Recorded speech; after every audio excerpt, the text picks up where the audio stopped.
बिस्मिल्लाहिर्रहमानिर्रहीम। अस्सलामुअलैकुम। आज का जो हमारा टॉपिक है वो है बायो एनर्जेटिक्स। स्टार्ट करते हैं।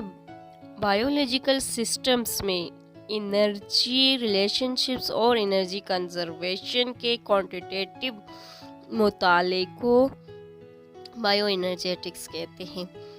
तमाम जो ऑर्गेनिजम्स हैं उनको ज़िंदा रहने और फंक्शनिंग के लिए तमाम काम जो सर अंजाम देते हैं, इसके लिए एनर्जी की ज़रूरत होती है।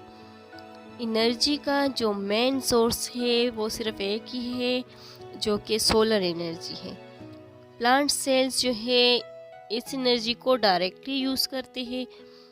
मेटाबॉलिक प्रोसेसेस जो कि ऑर्गेनिजम्स के बॉडीज़ के अंदर होते रहते हैं। ये मेटाबॉलिक प्रोसेसेस जो हैं इनमें केमिकल रिएक्शंस होती हैं, जिनमें जो है बॉन्ड मेकिंग होती है या बॉन्ड जो है मॉलिक्यूल के दरमियान वो ब्रेक हो जाते हैं, यानी या तो बॉन्ड बनते हैं या टूट जाते हैं। जब केमिकल बॉन्ड टूटता है तो एनर्जी रिलीज होती है, और जब बॉन्ड बनता है तो एनर्जी स्टोर्ड हो जाती है।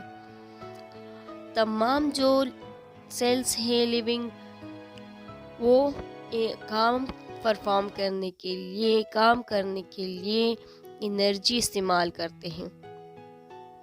ये जो सेल्स हैं एनर्जी को एक फॉर्म से दूसरी फॉर्म में तब्दील करती हैं। मिसाल के तौर पर ग्रीन प्लांट्स जो है